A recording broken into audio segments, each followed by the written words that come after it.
Welcome to the Gussets and Go Days podcast, episode number 18. My name is Christina and this is my podcast about my knitting, stitching and all my crafting endeavours. So as you can see, I finished something recently. I know, I'm feeling very smug. Because I spent so long trying to make things and them not being quite right. So this is a really lovely feeling. So I'm wearing the Sandy Cardigan by Amy Appel of the Poison Grrls.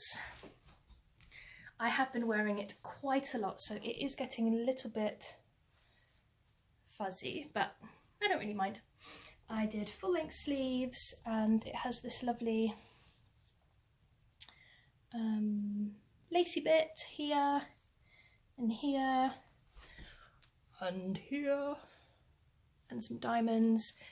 It's really nice. I stopped it at the natural waist. Yeah. Oh, I should have written the colours. This is made of John Arbon, knit by numbers in DK. I'll write the number down below for the colour, but it's a really pretty corally pink. This is the type of coral that I like, which is more towards the pink side than the orange. Don't do well with orange. And it's so bouncy and soft and lovely. I haven't depilled it, so I'm wondering if once I depill it once, if it will stop pilling. Maybe, hopefully. And because of the bounciness of the yarn, where the cardigan is quite fitted, I mean, I can pull it in a little bit, but once I kind of move, they do gape, and I know that's because it is a little bit on the fitted side, but this is how I like to wear my cardigans. I was wondering whether I should put along the back some ribbon. So that would be easy enough on the button side, but on the button band I'd need to do buttonholes, and I don't have a machine that would do that, so then I would then do that, I think, by hand.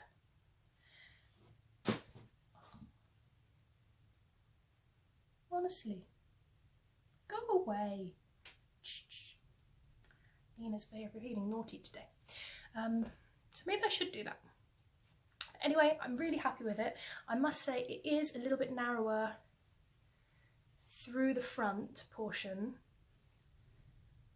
even including the button bands, than it is on the back. I don't know, that's just part of the design. That was not my flaw. Anyway, moving on. Really, really love this cardigan. Super, super lovely.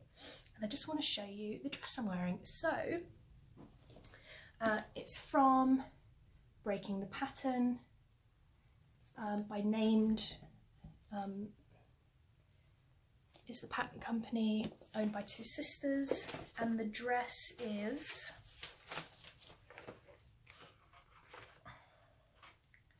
it's just the shirt dress.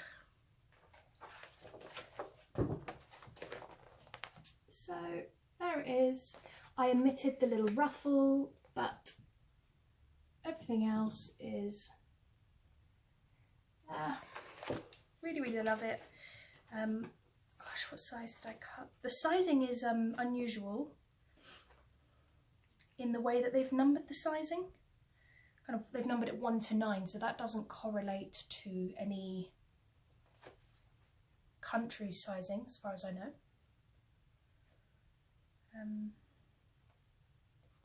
So I just went through the finished measurements of the garment and worked that out. I did do a 12. And then I had to do quite significant, I can show you on one piece. So this is this piece. This is the bust point. There's the shoulder seam. Here's the armhole, the side, and the waistline. So I had to add through here, don't know what that is, 1/2 inch. I had to add 1/2 inch there of width. And then I added another 1/2 inch on the armhole. And then I lengthened the body by probably an inch on the side, less on the front. Anyway, so I did, that's, to me, that's a significant alteration. I don't know how, I guess the moral of the story is I should have cut a bigger size because I was being too optimistic on my size meeting and how much ease I would want in a garment. Clearly I didn't add enough to move, which is, you know, quite handy to be able to do. So I should have just cut up a bigger size, but I don't know if a home sewer who hasn't studied pattern cutting can do this kind of alteration. Like, I know that anyone can add a little bit on the sides, but to slash a pattern, I mean, maybe that's not very much. For me, I think that's a lot because I couldn't just make it out of the pattern the book. And when you pay for a pattern, I want to be able to do that. I can draft my own pattern, but then of course not everyone's the same size, so I don't know. Sometimes I think that drafting my own pattern is actually quicker because I use a block that already fits me. I use a bodice, skirt, a sleeve that I know already fits my body, and then I just have to change it for the style. But anyway, I do really like to use a pattern. I like the ease of knowing that that design, you know, that if those pieces work together, the style is lovely. I love that other people make it, and I love the inspiring other people and being inspired. Anyway, if you just make things from your own pattern, I feel that you lose out on that little bit of the community. You lose out from making the same things as other people, making it your own. So I do like that. But anyway, let me show you the dress. So it is really lovely. It's got this little collar, button down. It's got a seam that goes each side, and that follows all the way through. So it's very flat in the front with no gathers, and then you get the gathers through the body. The reason I'm wearing the belt is actually because it turned out to be quite loose. Sorry, talking without my mouth there, it can be distracting. It's quite loose through the waist, and that was my fabric choice. So this fabric is not available online. It was bought from Classic Textiles, which is a shop on the Goldhalk Road. It is a linen fabric mixed with a viscose, or maybe call it rayon. And that means that it has kind of grown from when I've cut it. So I know I could wear it like this in the hot weather. Maybe that would be a good idea. But I think just nipping it in with a belt is a very nice idea. I never use the button spacing. Usually I put a button on my bust point, and then I put a button on the waist and the neck. Well, I mark it, and then I fill in the spaces. I didn't do my own buttons, buttonholes, someone did them for me, and I felt a little bit guilty that they were using their lunchtime to do it, so I didn't do as many as maybe I would have liked. I would have liked kind of double, so extra here, here, here, all the way. But I felt a bit guilty, so I just added a couple of snaps here, and I did one somewhere here. I need one on the bust here as well. I do like quite a big plastic popper. I think it works much better than the little silver ones. You don't see them from the side because they're not shiny. And they seem to get a really nice snap. These ones were from Prim. Anyway, they're just a little short sleeve with no gathering. And oh, I omitted, there's meant to be a seam going from shoulder to shoulder along my back, and I omitted that. So I think it's very, very nice. It actually turned out better than I thought it was going to. I'm really happy with it, and it was completely accidental that this cardi matches, actually. I knit this cardigan purely in this colour, purely because I was looking through the swatches and I really loved the colour. That was the only reason. I had nothing in mind to go with it or how I would wear it. I just it's quite nice sometimes just to make something just for the sake of it, and that was one perfect example. And it turns out that I was clearly on a bit of a kick for these colours because I think they match really nicely, and I think this would go with a lot of different summer dresses as well in bright colours, so turns out to be a good choice. Anyway, moving along, this was on my Make 9, and this one is on my Make 9, and then I've got another one that was on my Make 9. So this is the Simple Beret by Hannah Fettig, again made from Knit by Numbers, John Arbon. It is a really, really lovely beret. I did block it on a dinner plate, which is why it's so perfectly flat and round. And I do have two last tails, 3 last tails, because I joined skeins in there. And it is a beautiful pattern. This is by Hannah Fettig, the Simple Beret, and it's really, really easy to make. Super, super easy. Obviously mine was in a DK, but it does give you instructions on lots of different weights. I didn't swatch for it, which means it is a little bit small and therefore slightly comical. So I will reknit it, or I don't think I'll unravel this. I might just give this away to somebody with a really small head. But I just thought with a beret I'd wear it a bit to one side, but there's not like quite enough slouch there. And if it was cold, I'd pull it down a bit more, and I'm not sure this was the look I was going for. Maybe not. And every time I try to wear it, because I have tried a few times and I haven't ended up wearing it, but every time I put this on and look in the mirror and I think, it's fine, I'm gonna wear it.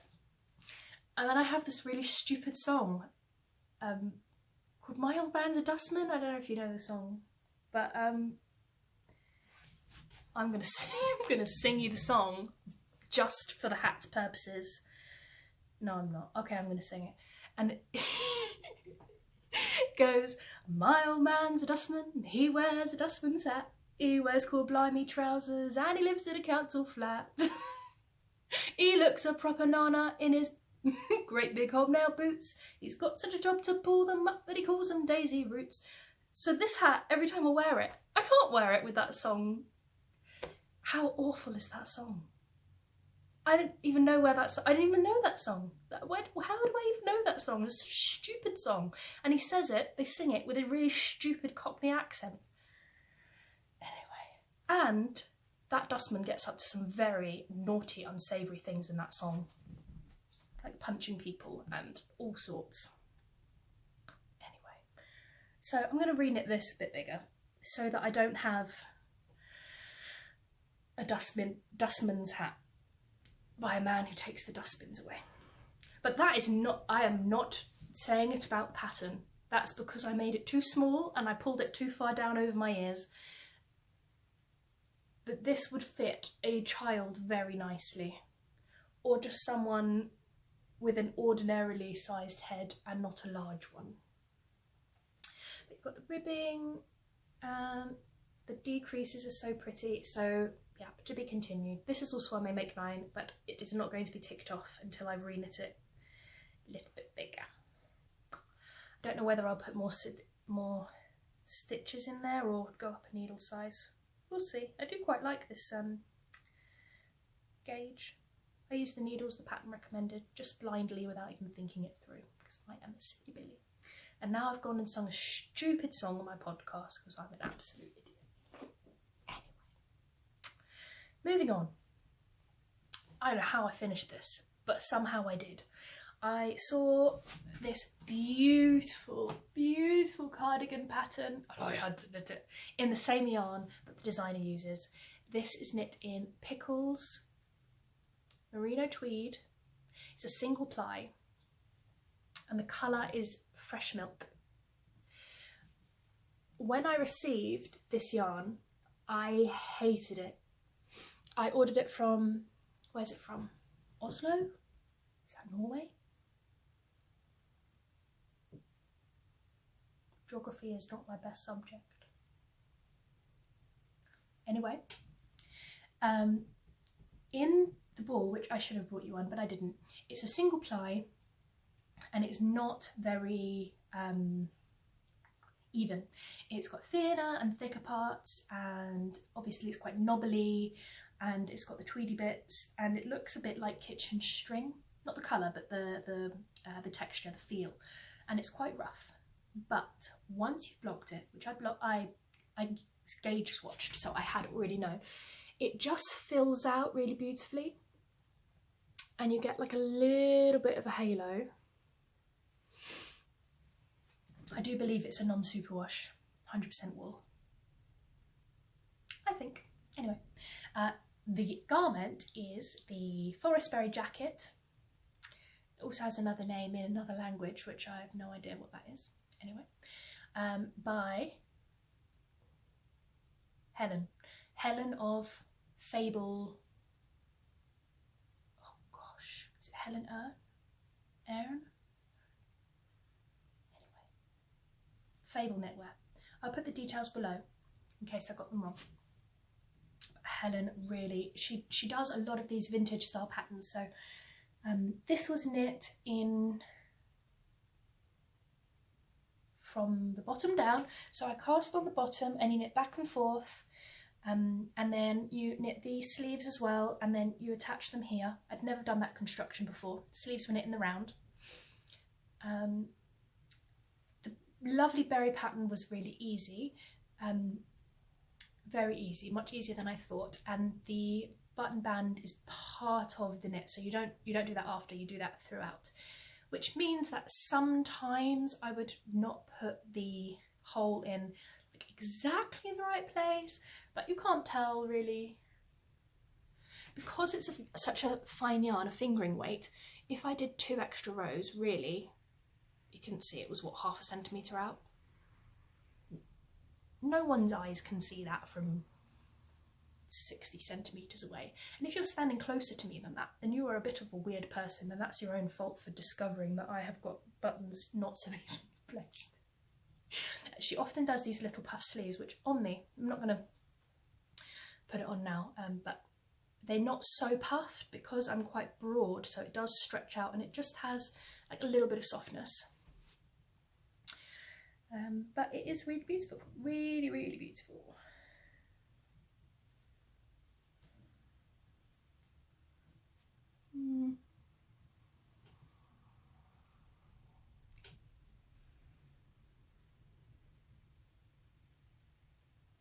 Kind of looks longer in the front than the back. I wonder why that is. Oh, maybe because I was wearing it and I was... Anyway, this yarn is meant to be knit a little bit snugger than you, and then that you'd like it, and then it gives. Just see what I can say about the pattern. Because I knit it from the bottom up, I've not done that for a long time, and I like the bottom down, the top down construction. I feel that you can get a better fit, but this fits really nice. I'll maybe wear it for my next podcast, so you can get a good look at it, and it's really lovely. The raglan works out really well. I must say though, when I was knitting at the point where I had the sleeves on and the puff sleeve, you're knitting the button band and the berry pattern, and then the decreases for the raglan, and then the puff, and then the decreases on the other side, decreases, puff, buttonhole. I mean, it was like, it was so many things, and I think at one point I felt a little bit overwhelmed. But that maybe was also because it was a little bit late. But you know, obviously all of that was super simple, as was all of that. I mean, up until here, I mean, I'd got it down really well. So by the time I was doing those extra things, I was already really familiar with the pattern, with the buttonholes, with what I was doing. So worked out really well. I really like it. As I said, when I received that in the post, that yarn, I was not impressed. I thought I'd made a huge mistake in ordering that yarn, but then I blocked it. I swatched it, I blocked it, and it really, really came out beautifully. So I'm so happy that I persevered. And they're just really, really plain mother of pearl buttons that I put on there. Super duper simple. I got these ones in John Lewis in a massive pack. And what did I put on there? 12? I think there's 12 buttons. Anyway, it worked out really, really well. That really is longer in the front than the back. What's going on there? Look at that. I mean, it fits fine and my back is smaller than my front, so I guess the bust just like pulls the front up and the back. I don't know why that's happened. That may be through wear and the yarn kind of moulding a little bit to the body. I don't know if that's actually part of the pattern. Anyway, I've got one last thing that I've been working on, which is not a finished project actually. But my friend Isabella, she decided that she wanted to make some patterns, some domestic patterns, and she designed the cologne, anyway, it's a place in France, a blouse with that name, which I have not ironed. Shocking. But it is not yet finished, but I'm super excited. It's on her Instagram, her brand is Bella Loves Patterns, and this is her first pattern, and it's just a little blouse with the most beautiful shoulder pleats, and then this will be elasticated, so there'll be little lantern sleeves. It's very different than anything I would usually wear, but I was super excited. It's got little buttons down the back.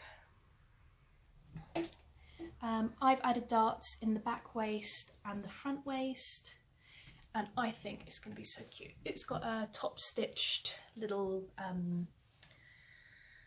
facing stitching there, and it will just sit nicely to the waist, and I thought this would be so cute.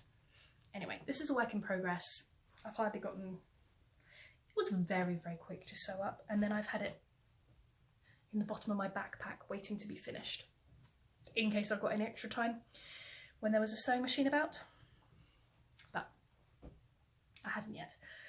So I really want to get this finished because I think this is going to be so lovely. And the fabric was on her suggestion, again from John Lewis.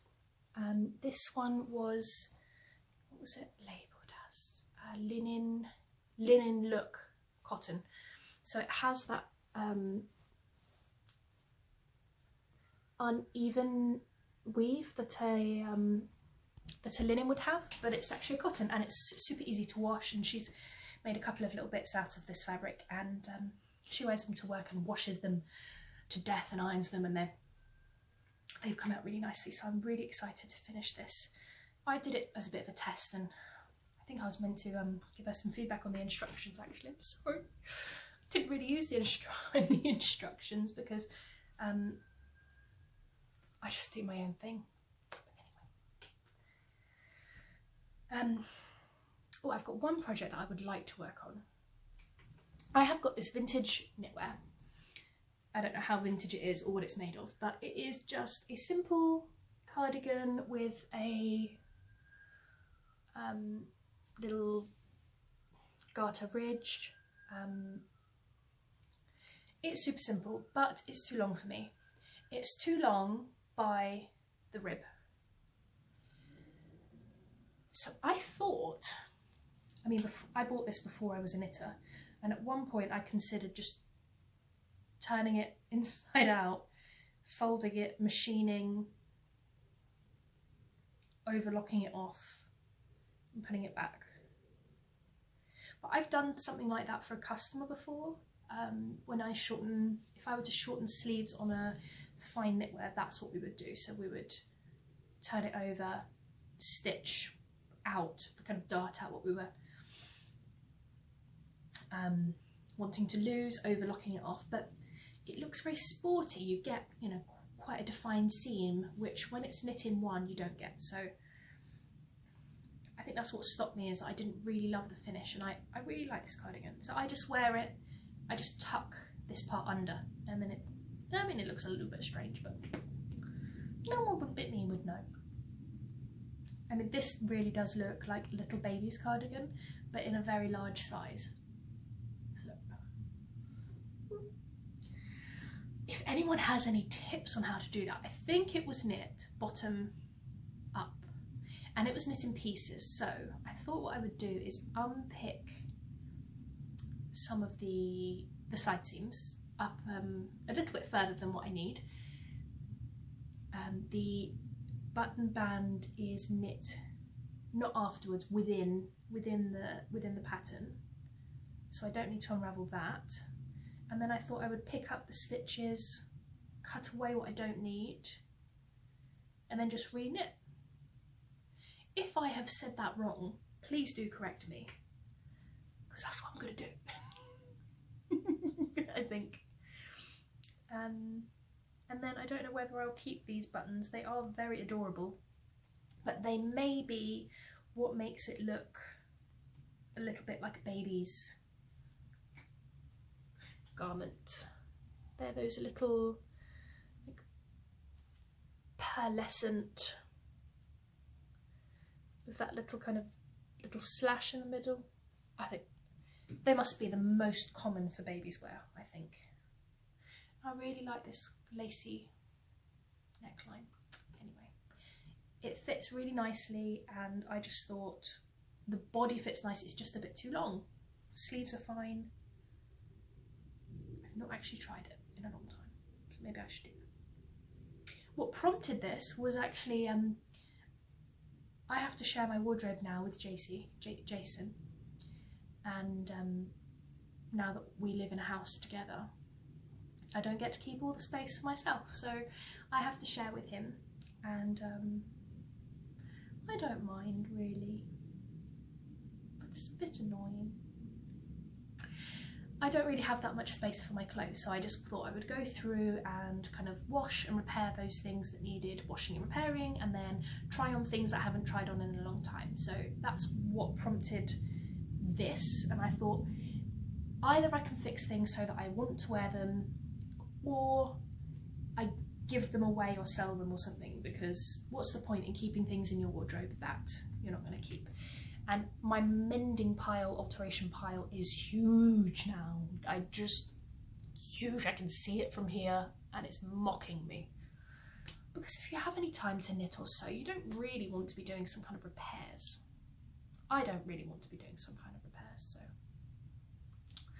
But I think that's part of having a handmade wardrobe, and I always try and add a little bit extra seam allowance so that if I were to gain weight, I can take them out, let them out, and if I was to lose weight, I can take them in. So that's kind of part of me making the things that I want in style, but also having that flexibility that they can adjust to me. And anyway, so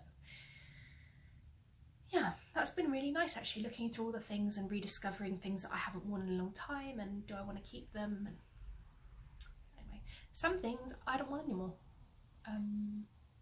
which is a bit of a shame, especially when you've made them, but that's kind of just the way things are, and I've got a few things that don't fit me anymore, and that's a little bit disappointing because they're too small, and then well, it doesn't make you feel so good really. But do you keep them or do you throw them? So I do have a couple of garments I put to the side which I really love, but they don't fit. I don't really think I want to be the person that keeps things that are too small for the day when maybe I'm smaller, because I don't intend for that to happen. So I don't know. That was not meant to be a debate of any kind of philosophical background, but there we go. Those are my thoughts. Next week I'm having a lovely big wardrobe delivered, which will give me like this much extra space. That's all he needs. Like, I can even have this much space, and he just needs a little bit on the end. He put all his shirts out in the wardrobe that we have, like, and spaced them with the space he wanted. He said, this is how much wardrobe space I want. He has 10 hangers, and the hangers are like the big wooden ones, and he spaced them out so sparingly. This is not going to happen, my darling. No. It's all right. I'm going to put the wardrobe together and organise it. He'll just come home and it will all be nicely there. And he'll have his 20 centimetres. No, I'm joking.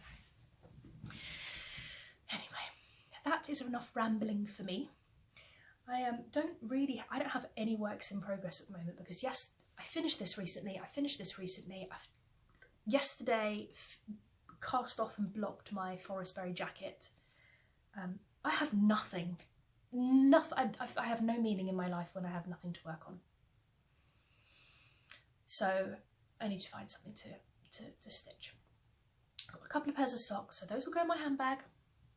It's not a total disaster. I've got a sock. As long as you got a sock on the needles, you're all right.